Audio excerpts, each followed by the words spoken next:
오늘 우리에게 주시는 기록된 계시의 말씀은 마태복음 18장 1절에서 5절까지만 우선 합독하십니다. 그때에 제자들이 예수께 나와 이르되 천국에서는 누가 크니까? 예수께서 한 어린아이를 불러 그들 가운데 세우시고 이르시되 진실로 너희에게 이르노니 너희가 돌이켜 어린아이들과 같이 되지 아니하면 결단코 천국에 들어가지 못하리라. 그러므로 누구든지 이 어린아이와 같이 자기를 낮추는 사람이 천국에서 큰 자니라. 또 누구든지 내 이름으로 이런 어린아이 하나를 영접하면 곧 나를 영접함이니. 아멘. 하나님께서는 사람이 살 수 있는 우주를 창조하신 이후 사람을 창조하셨습니다. 그 사람은 육체와 영혼을 갖도록 창조하셨고, 육체와 영혼이 분리된 이후에는 심판하시겠다고 하셨습니다. 이것을 믿는 하나님이 창조하셨고, 그리고 죽은 이후에 심판이 있다는 것을 믿는 사람과 믿는 사회, 그리고 믿지 않는 사람과 믿지 않는 사회는 너무나 현격한 완전한 차이가 납니다. 본문 말씀에서 천국에 들어가기 위해서는 결단코 돌이켜서 어린아이 마음을 가지라고 했는데, 어린아이 마음이 무엇인지, 그리고 또 이러이러한 것은 하지 말라고 했는데 구원 얻은 사람이 하지 말아야 할 것, 해야 할 것이 무엇인지를 본문을 통해서 하나님의 음성을 들으시기를 주의 이름으로 축복합니다. 먼저 말씀을 드리기 전에 인간이 얼마나 죄인인가, 죄성이 강한가 우리가 많이 들어본 내용인데 조금 다른 각도에서 오늘은 그 말씀을 먼저 드리고 본문을 소개하겠습니다. 참 사람은 자기 관심이 없으면 모르는데요. 설교 준비를 위해서 제가 르완다를 이런 사례로 제시하기 위하여 르완다를 찾았고, 르완다라고 하는 나라를 보면서 인간의 죄성이 얼마나 무서운가를 절감할 수 있었습니다. 르완다는 아프리카 내륙 지역에 있고요. 우리 남한의 4분의 1 크기이고, 우간다, 콩고 민주공화국 등과 국경을 맞대고 있는 나라인데 1000개의 언덕의 땅이라고 별명이 있는데요. 그만큼 산악 지형이 많지만 땅이 비옥하여 농사가 잘 된다고 합니다.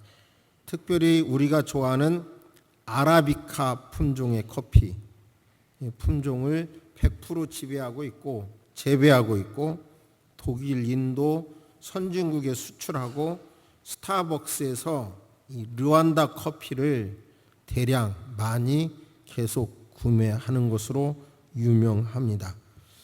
이제 르완다를 알기 위해서 이것을 기억해야 되는데요. 인구 비율이 후투족이 84% 절대 다수죠. 투치족이 15%, 뜨와족이 1%가 있고, 종교는 캐토릭이 56, 개신교가 37%가 되는데요. 이런 종교 성향에서도 이런 일이 계속 일어났을까가 의문이 됐습니다. 1차 세계대전에서 독일이 패전한 이후 베르사유 조약에 따라서 1919년에 벨기에가 르완다를 식민 통치하게 되는데요. 이제 여기서부터 비극이 시작이 되는데, 벨기에가 르완다를 통치하는 전략으로 바로 그 후투족과 투치족, 소수인 투치족을 지배 계급으로 삼는 거예요. 그러니까 다수족과 소수족이 갈등이 하고 대립을 하는 겁니다. 그 역사가 1962년 공화국이 이제 되는데 결국은 자연히 정치 지도자들은 다수를 차지하고 있는 후투족의 지지를 받아야 되겠죠. 민주주의 형태에서는. 그러니까 바로 저 투치족을 외래종족이라고 하고 또 그렇게 프레임을 씌우고 그 다음에 탄압 정책을 씁니다. 그때 많이 학살되고 이 학살을 피해서 외국으로 투치족이 외국으로 추방당하고 도망을 가게 됩니다. 그 다음에 73년도에 구테타로 또다시 집권한 대통령도 투치족을 차별하는 정책을 계속하는데요. 경제가 안정될 때는 그나마 참고 있었지만 커피값이 폭락되면서 IMF로부터 도움을 청해야 했고 그러면서 이제 투치족을 대량 학살합니다. 이 무렵에 이제 해외로 추방당하거나 도망간 사람들이 이제 루안다 그 해방운동기구 루안다 민족통일동맹을 결성하게 되는데요. 그런데 이제 이들이 전쟁을 일으키는데 장비 부족으로 지고 진 다음에 이제 게릴라전을 이제 펼쳐지고 그러는데 즉 투치족 중심으로. 그런데 이때 이제 언론에서 투치족은 벌레 같은 존재다. 다른 족속이고 벌레 같은 존재다라고 하는 것을 막 선동합니다. 참 이제 그 인터넷에서 찾아봤는데 그런 선동에 이렇게 쉽게 넘어갈까? 그게 참 이해가 안 됐는데요. 서울시장을 지낸 오세훈 씨가 6개월 동안 이 르완다에서 자원봉사를 했고 책을 냈더라고요. 그것을 중심으로. 그런데 그때 그 선동된 그 후투족이 85%를 차지하는 후투족이 따로 사는 게 아니라 그 투치족과 후투족이 혼재해서 그냥 같이 살고 있는데요.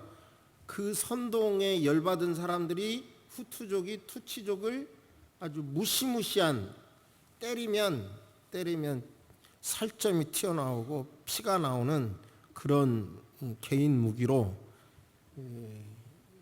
자기 바로 옆집 아저씨 엊그제만 해도 이웃으로 함께 살던 사람을 때려 죽이는 거예요. 아주 비참하게. 그래서 90일 동안 어떤 자료에 보니까 60만에서 100몇십만 때려 죽였다고 그래요. 근데 공식적인 자료는 80만 명을 때려 죽여요. 석 달 동안. 그런 대학살이 이루어졌고요. 현대 근세사에서 이루어졌고 그것은 보지는 못했지만 호텔 르완다라는 영화에서 이것을 잘 다뤘다고 합니다. 이제 그 RP를 이끈 투치족 폴 카메카가 이제 2003년에 대선에 출마해서 95%의 압도적인 득표로 당선하게 되고요. 2017년에도 98%로 당선이 되는데 이 폴 카가메는 인종이나 민족이나 종교에 대해서 절대로 차별하지 못하도록 그렇게 철저하게 금지시키고 그러면서 국가 재판을 받으면 안 되니까 내 아버지 어머니를 죄송합니다 이런 단어 써서 때려 죽인 사람이 어떻게 용서가 되겠어요? 내 어머니를 내 여동생을 보는 데서 강간한 사람을 어떻게 용서가 되겠어요?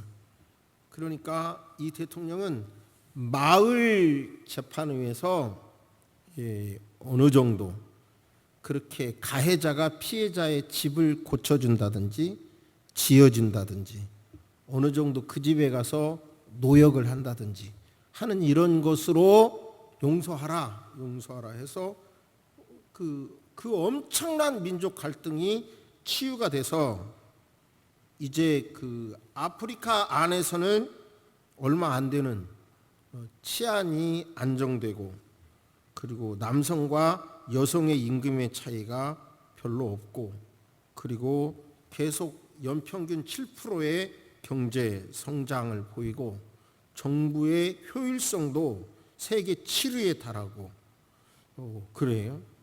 그러니까 25년 전만 하더라도 르완다는 내전과 인종학살 시달렸는데, 한 사람의 지도자에 의해서 아프리카의 모범 국가가 된 거죠. 그런데 이 대통령도 이제 철저하게 관광업도 발전시키고 많은 걸 하게 되는데, 이 대통령이 장기 독재를 하고 독재를 하면서 이 일을 이뤄낸 거죠. 또 언론을 탄압하고 그런 걸로 또 세계 여러 사람들은 또 그 대통령을 비판하더라고요. 지금 한 나라에 대해서 별로 여러분이 모르실 한 나라에 대해서 소개했는데, 지배하기 위하여 민족 갈등을 일으키고 자기의 정권을 지지하기 위하여, 지지받기 위하여, 다수족의 지지받기 위하여 소수족을 막 벌레라고 하고 이상한 프레임을 씌워서 막 때려 죽이고, 다 이런 것들이 자기 정치 야욕 목적을 이루기 위해서 우리 시대에 일어난 한 나라를 소개했습니다. 이걸 보면서 얼마나 인간은 개인도 죄인이고 죄인들이 모인 그 사회도 정말로 기독교 정신이 없으면 얼마나 무섭게 타락할 수 있는지를 소개한 겁니다.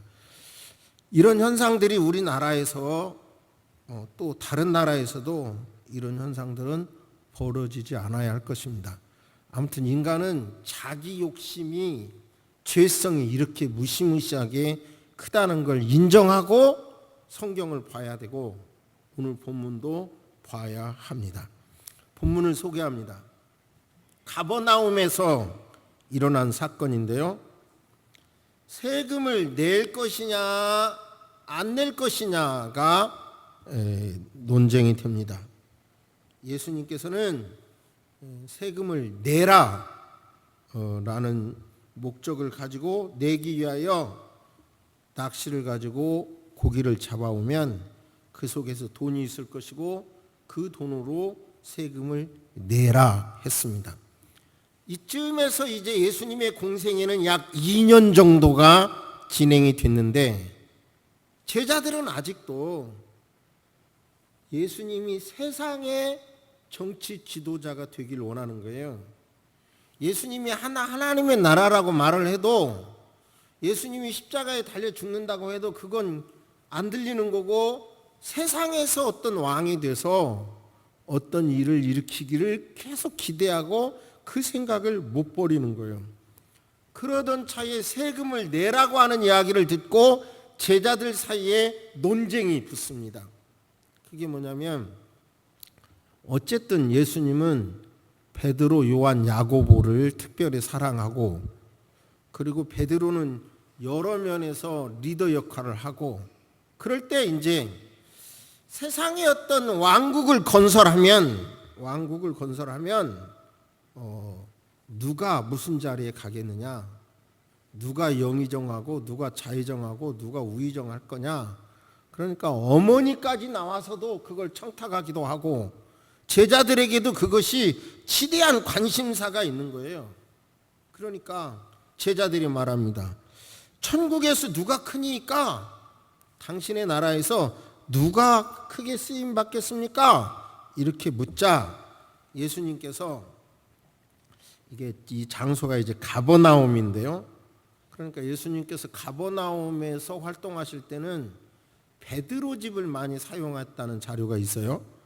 그러니까 아마 천주교에서는 절대 믿지 않지만 베드로의 아들이었을 가능성도 있다고 그러는데요, 한 아이를 가버나움에서 그런 질문을 하자, 누가 천국에서 큰 자입니까? 질문하자 예수님께서 한 아이를 불러서 오라고 하시고 불러 세웁니다.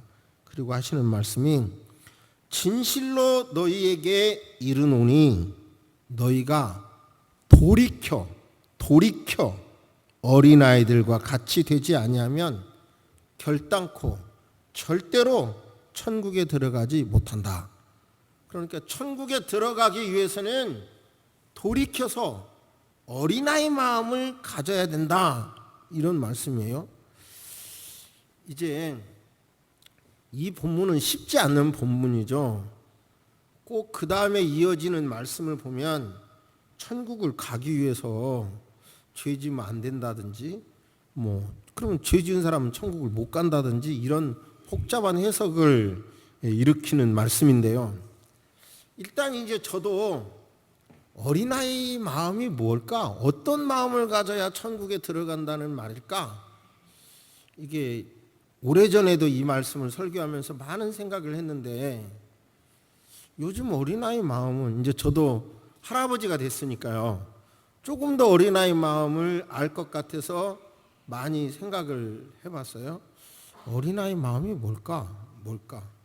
근데 그냥 성경을 통해서 답을 내야지 만만치가 않더라고요. 확실한 것은 제 외손자를 놓고 보면 교회에서도요, 박 목사님 아들하고 거의 일주일에 한 번씩 싸워. 그러면은 저 지난주도 와가지고, 아버지, 저 누가 나 때렸어요. 그래. 좀 말려주세요. 혼내주세요. 왜 그랬는데? 그러니까 때렸대요. 그러면 불러서 물어. 너 왜 우진이 때렸냐? 그러면 우진이가 먼저 던졌어요. 던졌으니까 때렸어요. 맨날 이제 그런 스토리의 얘기인데, 그 아이를 확실히 보면서 느끼는 건, 어른을 의지한다. 어린아이 마음이 뭐냐? 어른을 의지한다. 이거는 알겠어요. 그러니까 천국에 들어가기 위해서 필요한 어린아이 마음은 구원을 얻기 위해서는 예수 그리스도만 의지한다.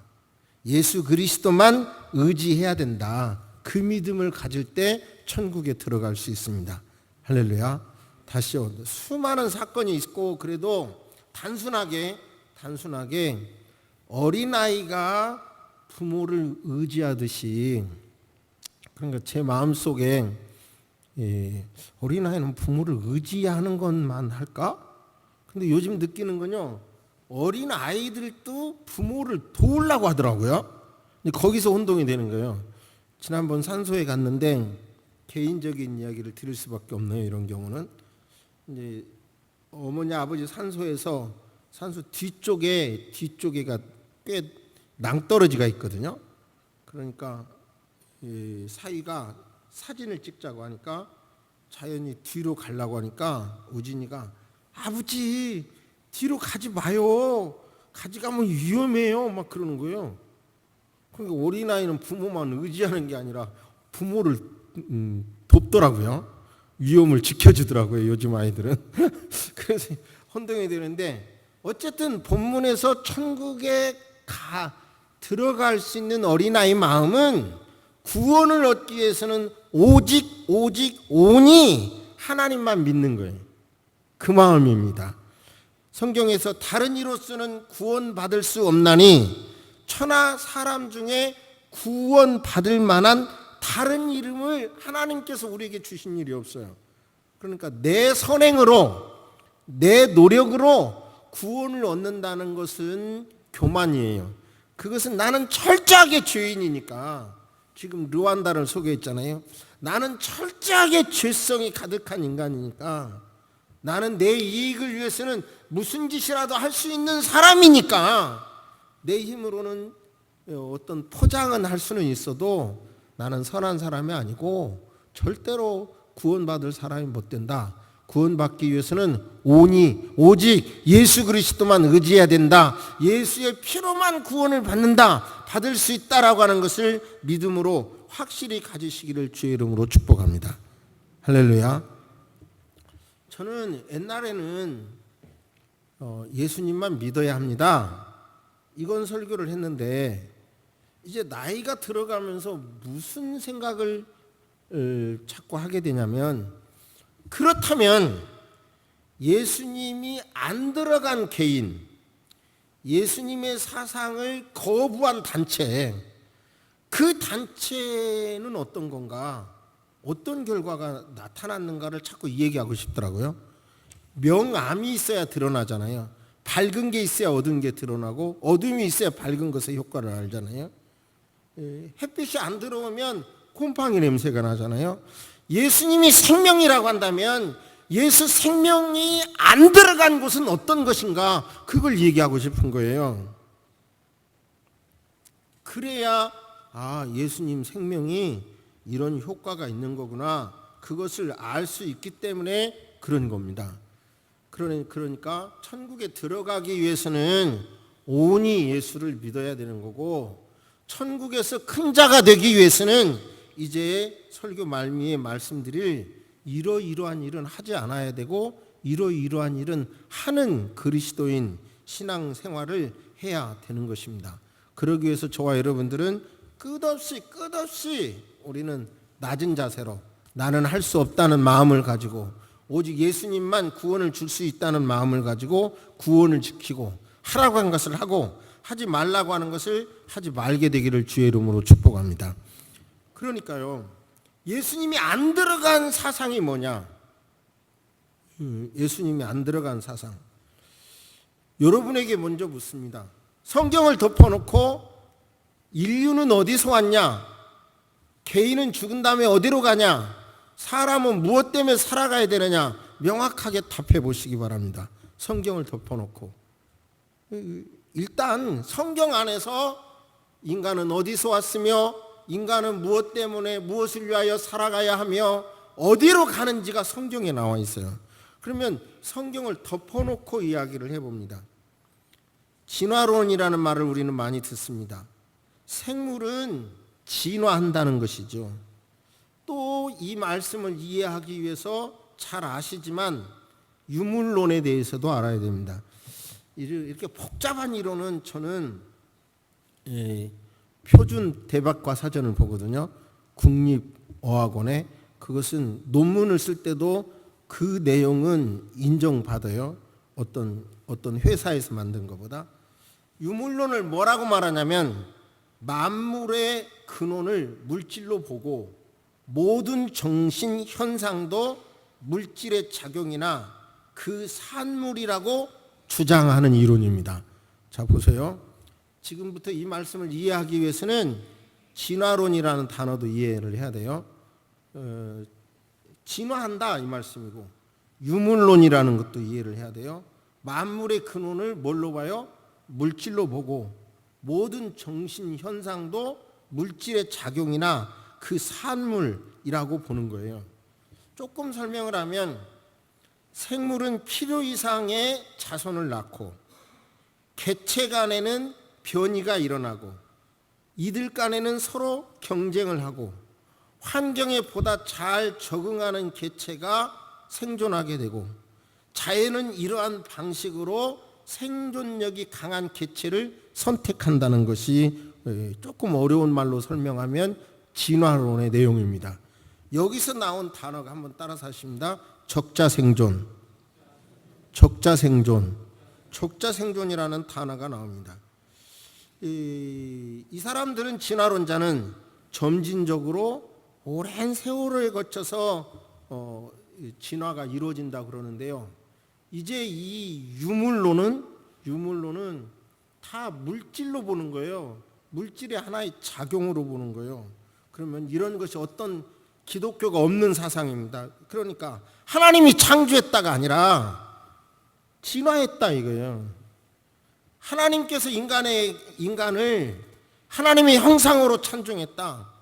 그리고 이 어린아이 하나까지도 이렇게 소중히 여긴다 하는 것에 대하여 유물론자들은 아니야, 물질일 뿐이야, 이겁니다. 그런 것이 역사에 어떻게 나타났는가를 말씀을 드리면요, 일본이 타국을 침략하는 행위를 시도하려고 할 때 그 정당성을 부여하기를, 약자는 도태되고 강한 자가 살아남아야 사회가 발전할 수 있다, 이런 논리를 선택해요. 다시요.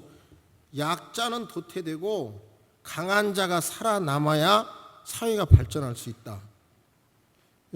그러니까 일본에 유학하여 신문학을 배우던 춘원 이광수가 이 논리에 설득당했다는 거예요.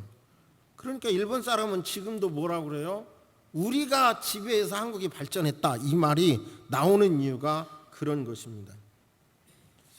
그런데 여기서 이 제국주의, 나치즘, 강한 자가 약자를 지배하기 위해서 진화론을 이용했는데, 이제 반작용으로 더 강하게 나타난 게 공산주의인데, 바로 노동자가 피지배계급이 자본가를 타도한다. 이것도 또 다른 유물론적인 사상이에요. 제가 일부 예배를 마치고 2층에 올라오는 주일 학생들에게 말을 붙여봤어요. 야, 너 명절에 뭐 했니? 너 명절에 뭐 먹었냐? 그러니까 어떤 아이는 돼지고기도 먹었어요. 삼겹살도 먹었고요. 명절에 삼겹살 먹었어? 그랬더니 불고기도 먹었어요. 그리고 또 뭐 또 먹었어요. 몇 명한테 물어봤더니 다 고기를 먹었더군요. 자, 보세요. 저도 명절에 고기를 먹었어요. 고기가 인간하고 똑같은 영혼이 있다고 생각하면 고기 먹을 수 있습니까? 소고기 먹을 수 있어요? 돼지고기 먹을 수 있어요? 고등어 먹을 수 있어요? 못 먹어요. 그러면 그 소나 돼지나 말이 생각이 없습니까? 생각이 있어요. 그래도 그들은 하나님의 형상이 아니고 인간의 건강을 위하여, 육체를 위하여 하나님이 주셨다고 믿기 때문에 우리는 그런 걸 먹는 거예요. 그런데 유물론을 갖게 되면 그냥 사람도 영혼이 없는 하나의 물질인 거예요. 그러니까 적자생존의 이론으로 사람도 내 이익을 위하여 발전하기 위해서는 죽여야 된다는 거고요. 그 근거에 의해서 이제 백인은 최고 우월한 존재고 흑인은 가장 저열한 존재고 이런 이론도 나오는 거예요. 그러면 이런 사상을 가진 사람들이요, 이제 학문적으로는 과학적 유물론이라고 그래요. 그런데 스탈린도 다윈의 책을 읽고 무신론자가 됐고, 히틀러의 나의 투쟁에서도 적자 생존의 원리를 선택을 합니다. 그런데요, 모택통은 7,700만 명을 죽였어요. 노벨 평화상을 탄 사람이 글이니까 이건 의심 없이 믿을 만한데요. 예를 들어서 그들의 이름만을 5초마다 한 명씩 밤낮 계속 읽는다 해도 12년이 걸린다는 거죠. 그렇게 많은 사람을 죽이는 거예요. 즉 다윈주의는 나치즘과 공산주의에 기름을 부은 거죠. 그리고 레닌, 스탈린, 모택통, 카스트로, 김정일, 김일성, 김정은 등 이런 공산주의 자들은 철저하게 과학적 유물론자입니다. 이들은 그러니까 왜 교회를 폐쇄시키느냐면 무신론이기 때문에 그래요. 유물론은 신의의 존재가 없는 거예요. 진화론은 하나님이 창조했다는 게 아닌 거예요. 우리는 하나님께서 남자와 여자를 창조했다 단순하게 말하지만 아니야. 성은 남자 여자가 아니라 50몇 가지가 돼. 이렇게 분류하기 시작하면서 하나님이 인간을 창조했다는 걸 부정해 들어가는 거예요. 그런 것들이. 그러니까 이 사람들은 이렇게 많은 사람을 죽이면서 결국은 죽일 수 있는 이유가 뭐냐면 사람이 하나님의 형상을 닮은 존재가 아니라 물질적인 존재로 보기 때문에 그런 거예요. 왜 목사가 이 대목에서 이렇게 설명을 하는지를 깨달으시기를 바랍니다. 그러니까 천국에 들어가기 위해서는 나를 믿어라. 어린아이 같은 마음으로 구원을 위해서는 전적으로 나를 믿어라. 나를 믿어야 된다는 것이고, 구원 얻은 사람은 또 그 다음에 이제 적극적으로 어떻게 살아야 되냐면 5절 우리 합독해서 읽겠습니다. 5절 합독하십니다. 시작. 또 누구든지 내 이름으로 이런 어린아이 하나를 영접하면 곧 나를 영접함이니. 저를 보세요. 여기서 어린아이란 나이가 어린애도 포함되지만 여러분 소외된 자, 힘없는 자도 포함하고 있습니다. 이 단어의 의미가. 그러니까 결국은 구원 얻은 사람은 예수의 이름으로 힘없는 사람,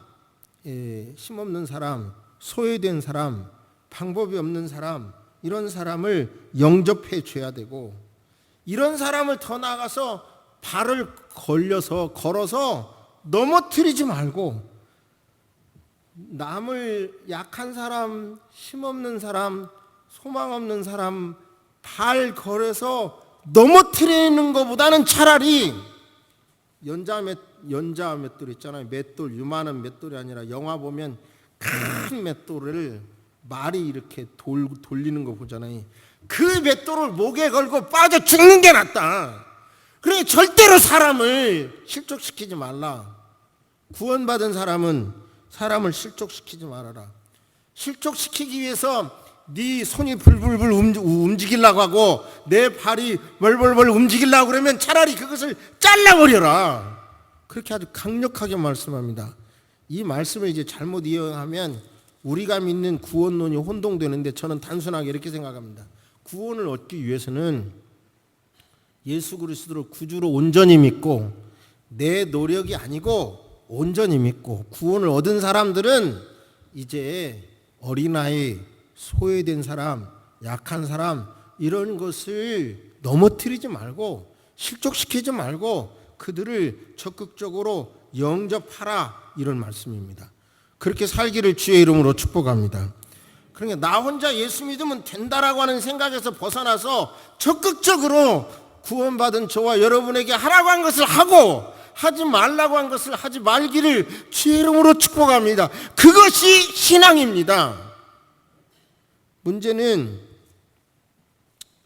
한 제도가 사람을 실족한다는 거예요.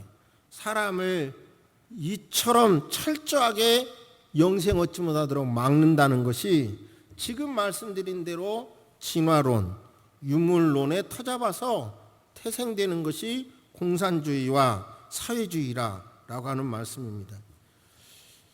지난주에 본 뉴스 가운데 베네수엘라 차베스 운명했죠. 그런데 그 딸이 베네수엘라의 최고의 여성 재벌이라고 하던 뉴스를 봤어요. 나라는 폭망했는데 그 딸은 그 차베스는 재벌을 욕하고 그리고 그렇게 멸시하고 그랬는데, 알고 보니까 자기 자식들에게는 그렇게 엄청난 재산을 준 이중성을 완전히 보여준 거예요. 그 다음 딸은 요즘 유명한, 저는 뭐 이런 거 잘 모르니까 유명한 외국인 세계적인 탑스타와 그 사진을 찍고 최고급 호텔에서 돈을 쓰는 그런 모습으로 인터넷 찾아보니까 있더라고요.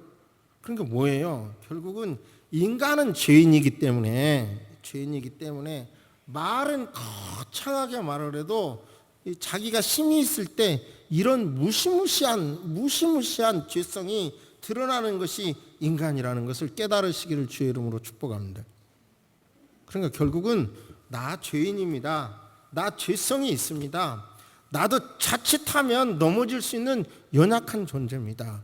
내가 구원을 얻었다 해도, 영생을 얻었다 해도 내 이익을 위해서는 내가 남을 발 걸려서 넘어뜨리고 내 이익을 챙취할 수 있는 못된 사람입니다. 인정합시다. 그리고 죄짓지 않기 위하여 실제적으로 하는 건 아니더라도 성경은 단호하게 그런 일 하지 말라고, 남 넘어뜨리지 말라고, 남 실족시키지 말라고, 실족시킬 환경에서는 차라리 손과 발을 끊어버리라고 할 정도로, 눈을 빼라고 할 정도로 아주 무시무시하게 단호하게 말씀한다는 사실을 깨닫고 이 말씀을 실천하시기를 주의 이름으로 축복합니다. 어찌하든지 그래도 우리나라가 이만큼 힘이 있으니까 정말 소외된 사람, 힘없는 사람, 자기가 노력해도 안 되는 사람들을 참 여러 가지 제도로 복지로 잘 하고 있는 것이 얼마나 감사한지 모르겠어요. 정말 감사한 일이죠. 그런데 이것이 너무 지나쳐서 포퓰리즘이 되면 또 안 되겠고요. 그러나 아무튼 나라가 힘이 있어야 이런 일을 할 수 있죠. 사실 옛날에는 상상하지도 못했는데 저희 어머님도 생존해 계실 때 매월 20몇만 원 들어오는 돈이 그렇게 기쁨이더라고요. 그분에게 매월 막 그 돈 들어오면 어깨에 힘이 딱 생기겠고요. 대부분 모란시장에 가서 고등어도 사오고 그 돈으로 그래가지고 권세를 부리셨어요. 그 돈으로. 진짜로 본인이 뭘 사다가 딱 음식을 할 때는 얼굴에 힘이 딱 생겨가지고 포문을 딱 잡으시거든요. 그러니까 나라가 힘이 있어야 가능하죠. 이 나라를 위해서 그래서 기도해야 되는 것이고 그렇습니다. 그런데 이제 우리는 구원을 얻기 위해서는 예수 그리스도를 구주로 믿으면 되고, 그 다음에 구원 얻은 우리는 나 개인이 죄성이고 사회 구조가 죄가 많으니까 예수가 없는 곳은 이처럼 제가 지금 말씀드린 대로 7,700만 명을 죽이는 일을 저지를 수 있다고요. 예수 없는 유물주의나 다윈의 진화론의 영향은 이런 효과가 나온다는 걸 명심하시고,